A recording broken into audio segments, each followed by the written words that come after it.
தமிழ்நாட்டின் தொழில் வளர்ச்சியை முதன்மையாக கொண்டு நம்ம திராவிட மாடல் அரசு அதுக்கான கட்டமைப்பை மிக சிறப்பான வகையில் உருவாக்கியிருக்கு.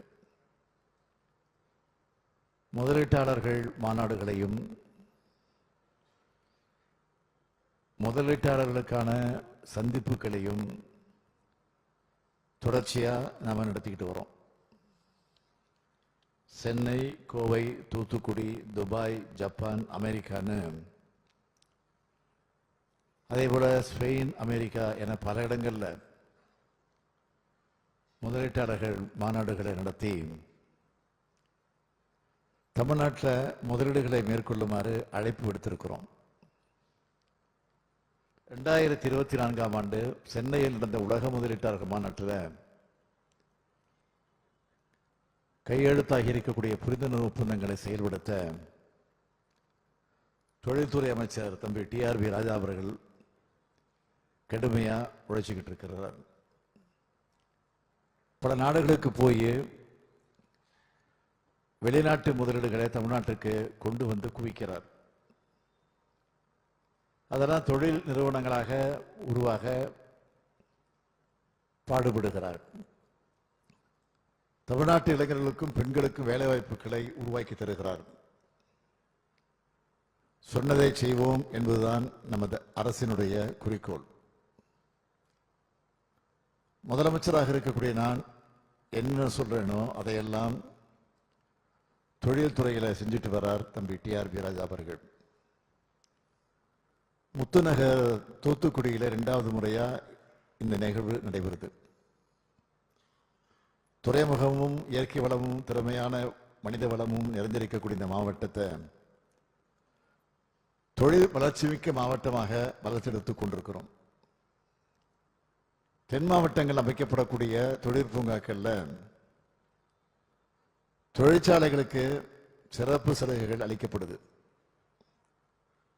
உள்கட்டமைப்பு வசதிகள் சிறப்பாக மேற்கொள்ளப்பட்டு எப்ப வேண்டுமானாலும் உடனே தொழில் தொடங்கலாம் என்ற தயார் நிலையில இந்த தொழில் பூங்காக்கள் ரெடியா இருக்கு. நீர் தேவையை நிறைவு செய்ய கடல் நீரை குடிநீராக்கக்கூடிய ஆலையும் அமைக்கப்பட்டு வருது.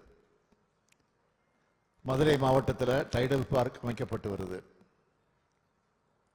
தூத்துக்குடி மாவட்டத்தில் நியோ டைடல் பார்க் தொடங்கப்பட்டிருக்கு.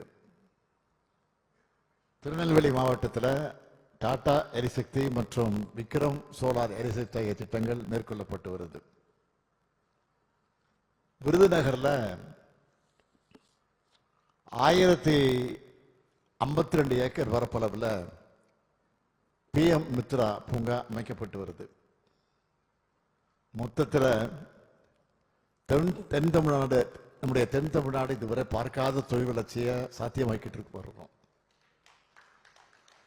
தென் தமிழ்நாடு பற்றி தலைவர் கலைஞர் கண்ட கனவு இன்றைக்கு நிறைவேற்றிக் கொண்டு இருக்கிறோம்.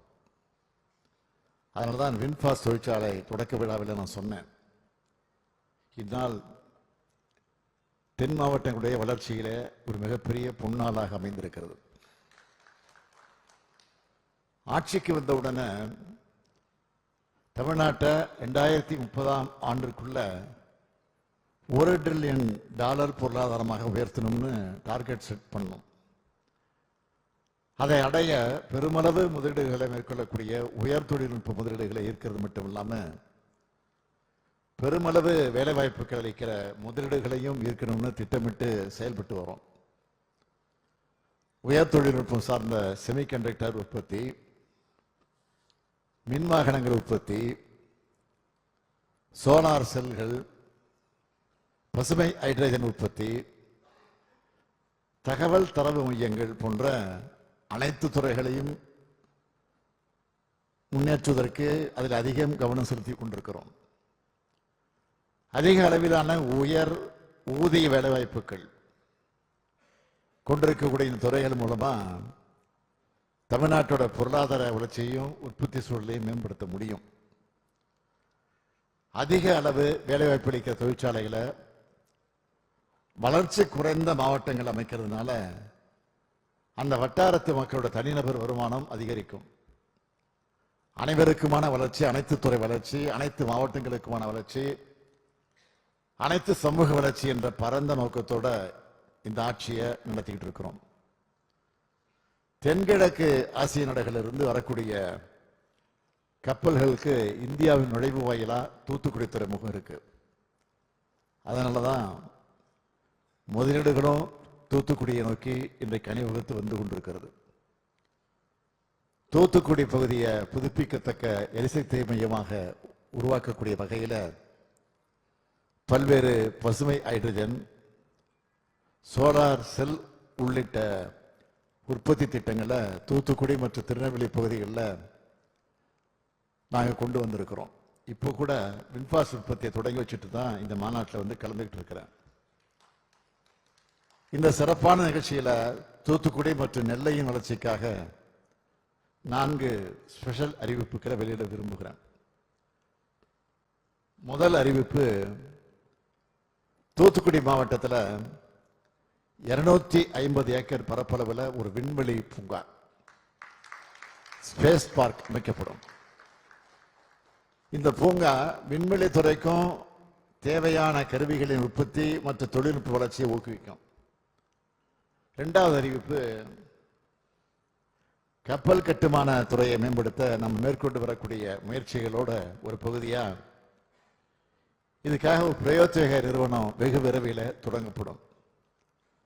அந்த நிறுவனம் மூலம் கப்பல் துறை தொழில் வளர்ச்சிக்கு தேவையான அனைத்து கட்டமைப்பு மேம்பாட்டு பணிகளும் மேற்கொள்ளப்படும். மூன்றாவது அறிவிப்பு, முருங்கை ஏற்றுமதி மற்றும் சாகுபடி கட்டமைப்புக்காக தூத்துக்குடி மற்றும் திருநெல்வேலி மாவட்டங்களில் 5,59 லட்சம் ரூபாய் செலவினத்தில் ஒரு புது வசதி மையம் நிறுவப்படும். நான்காவது அறிவிப்பு, திருநெல்வேலி மாவட்டத்தில் தமிழ்நாடு உணவு பதப்படுத்துதல் மற்றும் வேளாண் ஏற்றுமதி மேம்பாட்டு கழகத்தோட மண்டல பிரிவு அமைக்கப்படும். நாங்கள் எடுத்து வரக்கூடிய இந்த பெரு முயற்சிகளோட பலனா கடந்த 4 ஆண்டுகளில் 10,30,348 கோடி ரூபாய் அளவுக்கு உறுதி செய்யப்பட்ட முதலீடு, 32,28,445 நபர்களுக்கு உறுதியளிக்கப்பட்ட நேரடி மற்றும் மறைமுக வேலைவாய்ப்பு என்ற வகையில் 898 திட்டங்களை ஈர்த்திருக்கிறோம். இன்னைக்கு தொழில், முதலீட்டு ஊக்குவிப்பு மற்றும் வர்த்தகத்துறை சார்பில் 32,554 கோடி ரூபாய் உறுதியளிக்கப்பட்ட முதலீடு மற்ற 49,845 நபர்களுக்கு உறுதியளிக்கப்பட்ட வேலைவாய்ப்பு என்ற வகையில் 41 புரிந்துணர்வு ஒப்பந்தங்கள் மேற்கொள்ளப்பட்டிருக்கு. இது தவிர MSME துறை சார்பில் 244 கோடியே 44 லட்சம் ரூபாய் உறுதியளிக்கப்பட்ட முதலீடு மற்ற 1056 நபர்களுக்கு வேலைவாய்ப்பு என்ற வகையில் 19 திட்டங்களுக்கான புரிந்துணர்வு ஒப்பந்தமும் மேற்கொள்ளப்பட்டிருக்கு. அது மட்டுமல்ல, 2,530 கோடி ரூபாய் முதலீடு மற்றும் 3,600 நபர்களுக்கு வேலைவாய்ப்பு அளிக்கக்கூடிய வகையில் 5 திட்டங்கள் தொடங்கி வைக்கப்பட்டிருக்கு. மேலும் டாடா பவர் சோலார், இன்ஃபினிக்ஸ் மற்றும் பினக்கல் இன்ஃபோடெக் ஆகிய 3 நிறுவனங்களை சார்ந்த பல்வேறு நபர்களுக்கு பணி நியமன ஆணைகளையும் இங்கே நான் வழங்கியிருக்கிறேன். இன்னைக்கு கையெழுத்தாகி இருக்கக்கூடிய புரிந்துணர்வு ஒப்பந்தங்கள் மின்னணுவியல், பாதுகாப்பு, கப்பல் கட்டுமானம் மற்றும் தோல் அல்லாத காலணிகள் போன்ற பல்வேறு துறைகளில் மேற்கொள்ளப்பட்டிருக்கு. வின்பாக்ஸ் திட்டம் மூலமா மின் வாகன துறைக்கான மையமா தூத்துக்குடி உருவெடுத்து வர அதே நேரத்தில் மின்னணுவியல் துறைக்கான மையமாகவும் தூத்துக்குடி மாறப்போறது உறுதி. நம்ம திராவிட அரசு மேல நம்முடைய திராவிட அரசு மேல மக்கள் வச்சிருக்கக்கூடிய நம்பிக்கை, தொழில் தொடங்குற உங்களுக்கு தேவையான எல்லா ஒத்துழைப்பையும் நாங்கள் தொடர்ந்து நிச்சயமாக வழங்குவோம்.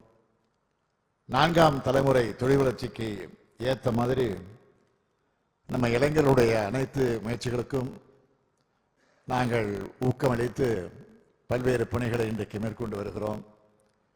எந்த விதமான தொழிற்சாலை அமைச்சாலும் அதுக்கான திறங்கொண்ட பணியாளர்கள் இங்க இருக்காங்கன்னு தொழிலதிபர்கள் எங்கிட்ட அடிக்கடி சொல்றாங்க. உங்களுக்கு தேவையான அனைத்தும் தமிழ்நாட்டில் இருக்கு. உங்களுடைய முதலீடுகளை தமிழ்நாட்டுக்கு கொண்டு வாங்கன்னு அன்போடு அழைக்கிறேன். கடின உழைப்பால இந்த வெற்றியை நாம் ஈட்டியிருக்கிறோம். இது நீடிக்கணும், மேலும் பெருகணும். தம்பி டிஆர்பி ராஜா இந்த மாநாட்டிற்கு ரைசிங் என பெயர் வைத்துள்ளார். பொருத்தமான பெயர் தான். என்னை பொறுத்தவரை தமிழ்நாடு ரைசிங் மட்டுமல்ல, திராவிட மாடல் ஆட்சியில் Tamil Nadu will keep on rising என சொல்லி உங்க எல்லாருக்கும் மீண்டும் ஒரு முறை என்னுடைய இதயபூர்வமான நன்றியை சொல்லி விடைபெறுகிறேன். நன்றி, வணக்கம்.